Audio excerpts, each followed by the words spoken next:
Salam sejahtera Malaysia, denyut nadi suara rakyat bergema di channel ini. Terima kasih kerana bersama-sama dalam channel ini untuk mendapatkan berita terbaru. Bagi anda yang pertama kali, sila tekan butang subscribe, like dan share. Kita jumpa lagi, bye-bye. Salam sejahtera Malaysia, denyut nadi suara rakyat bergema di channel ini. Bukan main lagi orang-orang pembangkang yang syok sendiri. Makin syok sendiri menyatakan bahawa rakyat semua sokong pembangkang Perikatan Nasional. Tidak jugalah. Ramai juga sebenarnya yang tidak suka dengan kerajaan, ramai yang tidak suka dengan pembangkang, sama saja sebenarnya. Tapi rupa-rupanya syok sendiri daripada pembangkang ini terlalu ketara keterujaannya lah. Apabila dituliskan sebenarnya hanya 2-3 orang TikToker saja yang sibuk nak jatuhkan kerajaan. Bukan semua rupanya. Jadi jangan risau. Ini diterbitkan di Sabudinusin 25 Disember 2023. Hanya 2-3 TikTokers yang sibuk nak jatuhkan kerajaan. Anda boleh tahu siapa-siapa dia orang lah. Bagi mereka yang suka atau kerap menengok TikTok, pasti sedar tentang gelagat 2-3 orang TikToker yang hari-hari bercakap mengenai kejatuhan kerajaan dan Anwar Ibrahim yang akan disingkirkan sebagai Perdana Menteri.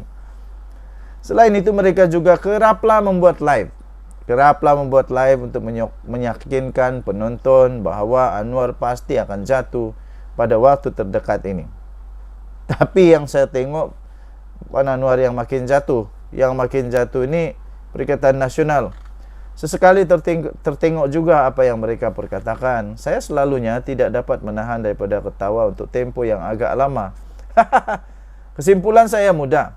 Hanya mereka yang duduk dalam gua saja yang akan percaya tentang propa TikTokers tersebut. Apa yang mereka perkatakan tentang Anwar bakal tumbang tiada alasan asasnya dan sama sekali tidak berpijak di bumi nyata, sekurang-kurangnya untuk tempoh terdekat ini. Kononnya jumlah ahli parlimen sudah cukup dan seramai senarai mereka yang sedia menyokong pembentukan kerajaan baru telah dipersembahkan ke Istana Negara hanyalah rekaan serta khayalan semata-mata.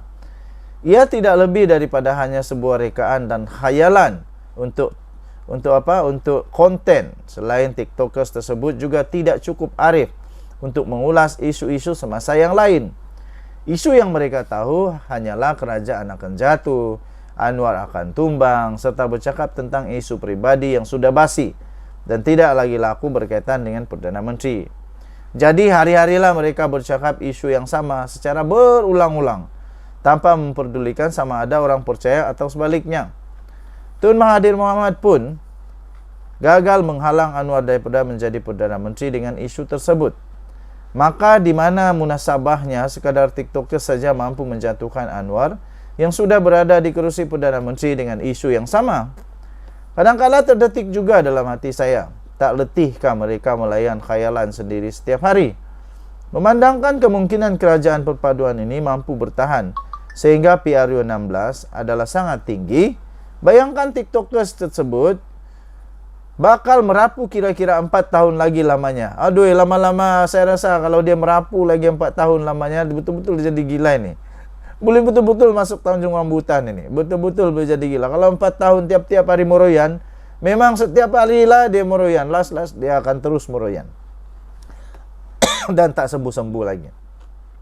Memandangkan kemungkinan kerajaan perpaduan ini tak akan tumbang lah untuk tempoh terdekat ini. Jadi kalau dia hari-hari, memang kesian lah. Sekali lagi, tak letih dan tak bosan ke? Yang lebih malang lagi, ketika TikTokers tersebut setiap hari bercakap tentang kejatuhan kerajaan, hakikatnya tiada pun gerakan ke arah itu dalam blok pembangkang. Pemimpin utama pembangkang ketika ini bukan saja sibuk dengan urusan masing-masing, bahkan sebagian besarnya sama ada sedang bercuti di luar negara bersama keluarga masing-masing atau pergi menunaikan umrah di Mekah. Nak bertukar kerajaan macam mana kalau begitu keadaannya? Hanya TikTokers tersebut saja yang sibuk nak menjatuhkan kerajaan, sedangkan pemimpin pembangkang tidak pun berbuat demikian. Siapa sebenarnya yang dijatuhkan kerajaan? Biasanya sebarang gerakan menjatuhkan kerajaan ini mestilah dimulakan oleh mereka yang bergelar pemimpin. dan pengaruh media sosial, baik di FB, di X, di TikTok, serta lain-lain adalah berperanan untuk merangsang dan mempengaruhi fikiran rakyat agar turut sama memberi sokongan. Ini tidak hanya 2-3 TikToker saja yang sibuk hendak menjatuhkan, sedangkan tiada apa-apa dilakukan oleh mereka yang bergelar pemimpin daripada blok pembangkang. Sebab itu, sebagaimana yang disebut awal pagi tadi, hanya mereka yang duduk dalam gua saja yang akan percaya propaganda TikTokers tersebut. Denyut nadi suara rakyat bergema di channel ini. Kita jumpa lagi. Bye-bye. Salam sejahtera Malaysia. Denyut nadi suara rakyat bergema di channel ini. Persoalan paling utama yang selalu muncul di mana-mana bibir-bibir manusia di Malaysia ini ialah mengapa Tun Mahathir takut sangat dengan Anwar Ibrahim? Mengapa Tun Mahathir takut sangat dengan Anwar Ibrahim? Akhirnya, salah satu punca yang saya baru dapat daripada risikan-risikan politik, daripada pembacaan perkara tentang politik, daripada pelajaran tentang politik, daripada pengalaman tentang politik di Malaysia, rupa-rupanya ini antara sebab mengapa Mahathir sangat takut kepada Anwar Ibrahim. Mengapa Mahathir bermati-matian menghalang Anwar Ibrahim jadi Perdana Menteri. Rupa-rupanya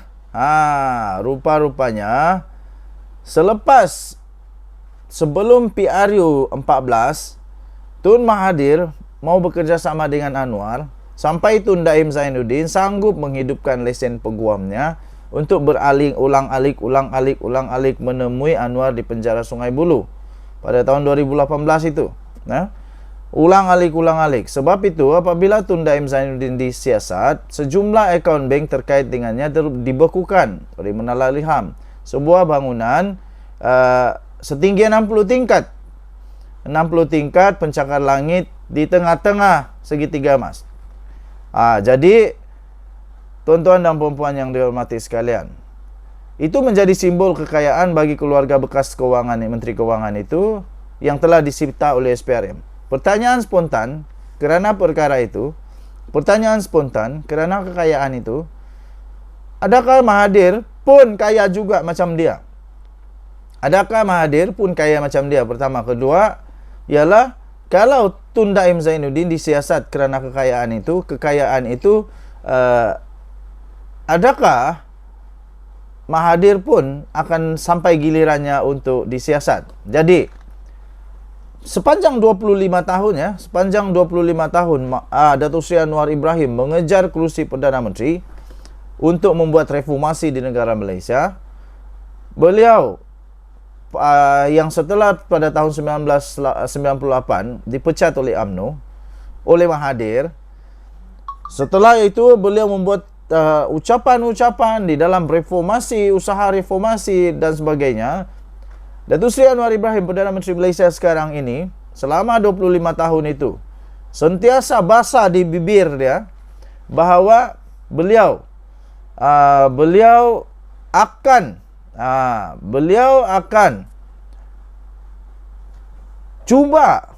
cuba untuk menyiasat 2 Tun berkenaan jika ditakdirkan beliau beroleh kuasa.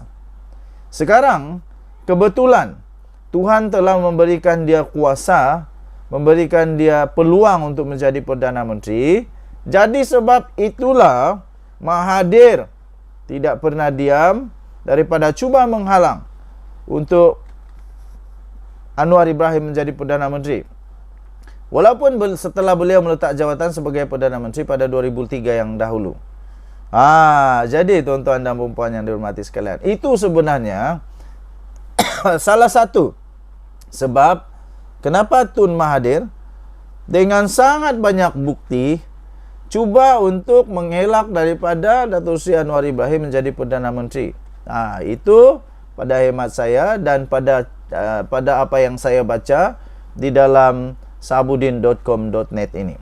Rupa-rupanya apa yang saya faham melalui tulisan ini daripada artikel ini ialah Tun Mahathir takut Anwar Ibrahim jadi Perdana Menteri dan Tun Daim dan Tun Mahathir akan disiasat oleh Anwar. Sekarang sudah jadi kenyataan. Apabila memang betul Datuk Seri Anwar Ibrahim pernah membuat laporan polis berkenaan dengan dua orang Tun ini, Tun Mahathir dan Tun Daim. Tapi malangnya tidak ada apa-apa tindakan yang diteruskan. Sampailah hari ini Tun Mahathir akhirnya bersama dengan Tun Daim Zainuddin berada dalam satu mangkuk yang sama, satu piring yang sama, dan satu nasib yang sama. Mereka dalam keadaan yang amat-amat bahaya kerana Datuk Seri Anwar Ibrahim sudah jadi Perdana Menteri. Betul lah kata orang. Kita merancang, Tuhan menentukan. Rancangan Tuhan tidak pernah gagal. Rancangan Tuhan tidak pernah gagal, bagi tahu. Rancangan manusia selalu gagal, tapi rancangan Tuhan tidak pernah gagal. Kebenaran pasti berada di tangan Tuhan. Jadi macam mana nak sembunyi pun, kebenaran pasti akan terungkai juga. Tuhan tak akan biarkan orang-orang yang tak betul sentiasa menang. Ada masa dia akan kalah juga. Okey, jadi sama ada Anwar yang betul atau Mahathir yang betul atau Tun Daim yang betul, saya fikir Tuhan tetap bersama dengan orang yang betul. Okey, jadi tuan-tuan dan puan-puan yang dihormati sekalian, patutlah Datuk Seri pula, Tun Mahathir begitu takut melihat Datuk Seri Anwar Ibrahim jadi Perdana Menteri.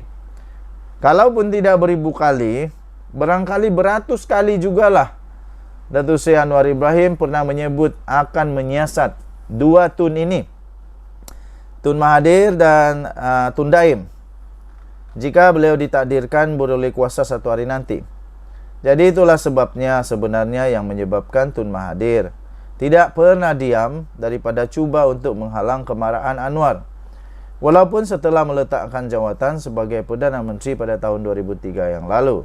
Bahkan tindakan Tun Mahathir berbaik semula dengan Anwar dan dengan sanggup berkunjung ke mahkamah untuk berdamai bila 2016 adalah semata-mata semata-mata menurut tulisan ini, semata-mata untuk menghalang kemarahan pengurus CPH itu.